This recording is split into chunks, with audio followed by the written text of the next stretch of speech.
I am currently a student of Islamic Studies, and currently I joined your Dawah training program. So sir, we are currently working against the atheism.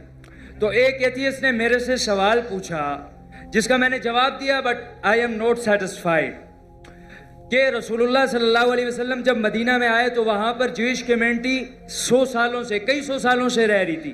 تو آپ صلی اللہ علیہ وسلم جب آئے تو انہوں نے کچھ خلاف ورزیاں کی, تو آپ صلی اللہ علیہ وسلم نے انہیں مدینہ سے نکال دیا, اور نعوذ باللہ مطلب کہ آج تک ہم مسلمان وہاں پر قائم ہیں, انہیں مدینہ سے ملک بدر شہر بدر کر دیا گیا.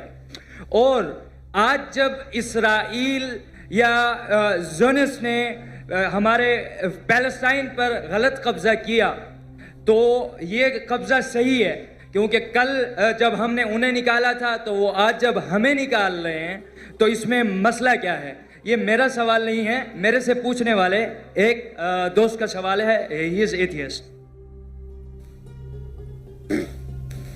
بھائی صاحب کو ایک ایسے سے سوال پوچھا کہ محمد صلی اللہ علیہ وسلم مدینہ میں آئے اور یہود کو نکال دیے اور ان کا قبضہ کر لیے, تو فلسطین لوگ جس طریقے سے ابھی غزہ میں گھس گئے, سوری یہودی لوگ گھس گئے اور فلسطین میں اور غزہ میں اور قبضہ کر رہے, تو یہ تو یکساں ہے. فرق کیا ہے اس میں؟ محمد صلی اللہ علیہ وسلم کیے کیا نہیں کیے اس کے ڈیٹیل میں جاتا نہیں ہوں, لیکن میں یہ مانتا ہوں کہ پہلے زمانے میں جب جنگ ہوتی تھی جو بھی جیت جاتا تھا وہ اس کی لینڈ ہو جاتی تھی. سر کرنٹلی اقوام متحدہ بھی تو یہی کہتا ہے. جی سب آپ جواب سن لیجئے پلیز. میرا جواب تو سنیں گے آپ. سوری, میں کیا بولنے والا جانتے ہیں آپ؟ سنیں میرا جواب کبھی نہیں سنے نا, تو جواب تو کمپلیٹ کرنے دو نا, آپ مجھ سے بحث کر رہے. سوری, یہی پرابلم ہے. ان اللہ مع صابرین, اللہ ان کے ساتھ ہے جو صبر کرتے ہیں.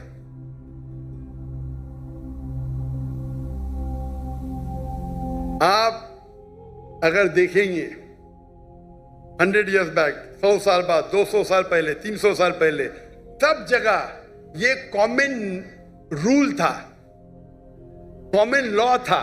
اگر ایک دیش حملہ کرتا ہے اور جیت جاتا ہے تو اس کا ہوتا ہے. دنیا بھر میں ایسا ہے, دنیا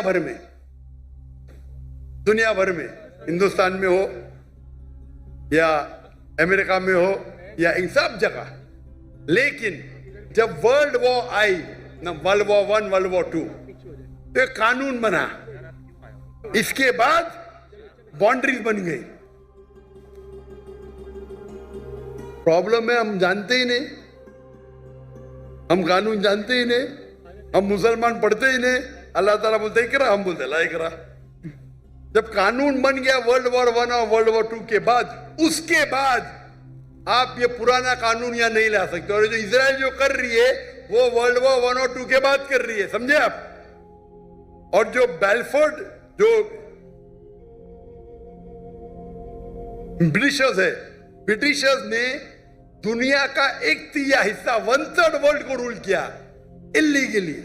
اس ٹائم قانون بن چکا تھا, ورلڈ وار 1 ختم ہوئی تھی, 2 چل رہی تھی قانون, لیکن پھر بھی وہ کر رہے تھے, بول رہے تھے ہم دنیا کو اچھا کرنے جا رہے. انڈیا میں ہمارے انڈیا جب ایک تھی United India, East India company قائم کی تجارت کرنے کے لیے. ہم کو لوٹا, ہندوستان کو لوٹا, ہمارے لوگ کو ہمارے خلاف. بعد میں جب جاتے جاتے دیش کا بٹوارا کیا. اسی ٹائم آپ دیکھیں گے پیلسٹائن, جو یہود تو بہت کم تھے, بہت کم تھے, اور ان کی لینڈ بھی کچھ نہیں, few percent کی تھی. دیکھیں گے تو میم وہ جاتے جاتے انہیں یہود کو دے دیا. ارے ان کے تھا ہی نہیں تو کیسا دے سکتے, چوری کیے پھر دے رہے کیسا. اس ٹائم بھی بہت کم تھا, لگتا ہے 11% تھے. وہ بڑھتے ابھی تو 90% ہو گئے.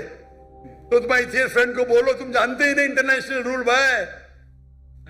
پہلے پاسپورٹ بھی نہیں تھا, ابھی پاسپورٹ ہے. پہلے ویزا نہیں تھا, ابھی ویزا ہے. چینج ہو گئی دنیا. وہ دنیا کے قانون کو جانتے نہیں.